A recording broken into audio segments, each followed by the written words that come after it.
સમાચાર જોઈએ જે આણંદમાં બેરોજગાર યુવકને કરોડોની નોટિસ આપવામાં આવી। જીએસટી વિભાગે 135 કરોડની ઉઘરાણી કરતી નોટિસ ફટકારી છે।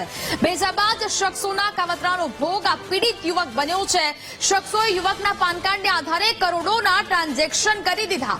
3 બોગસ કંપની ઊભી કરીને કરોડોના ટ્રાન્ઝેક્શન થયા હતા। આણંદ, અમદાવાદ અને વડોદરામાં કંપની ઊભી કરાઈ હોવાની પણ માહિતી છે તે પ્રાપ્ત થઈ રહી છે। આ ભેજાબાજોને કારણે હવે આ યુવકને ભોગવવાનો વારો આવ્યો છે। આણંદમાં બેરોજગાર યુવકને કરોડોની નોટિસ ફટકારવામાં આવી છે।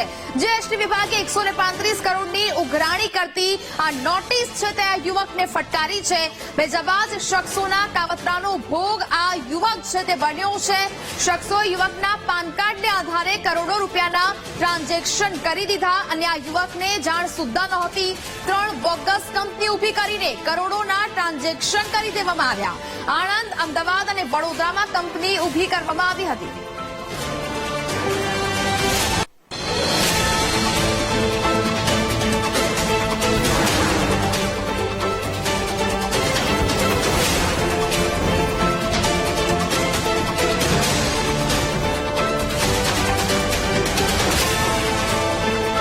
શખ્સોએ યુવકના પાન કાર્ડને આધારે કરોડોના ટ્રાન્ઝેક્શન કરી દીધા હોવાનું સામે આવ્યું છે।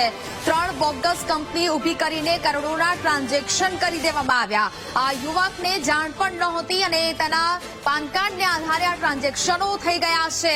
આણંદ, અમદાવાદ અને વડોદરા ખાતે કંપનીઓ પણ ઊભી કરી દેવામાં આવી છે। આણંદમાં બેરોજગાર યુવકને કરોડોની નોટિસ ફટકારવામાં આવી। ત્યારબાદ આ આખો મામલો છે તે સામે આવ્યો અને આ યુવકને જાણ થઈ કે તેના નામે કરોડો રૂપિયાના ટ્રાન્ઝેક્શન છે તે થઈ ચૂક્યા છે।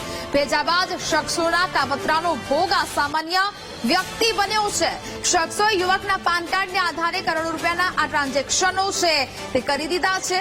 દ્રશ્યોમાં આપ જોઈ શકો છો કે જે પ્રકારે આ ટ્રાન્ઝેક્શનો છે તે કરવામાં આવી રહ્યા છે। સંવાદદાતા ઘનશ્યામ ફોન લાઈન પર જોડાયા છે।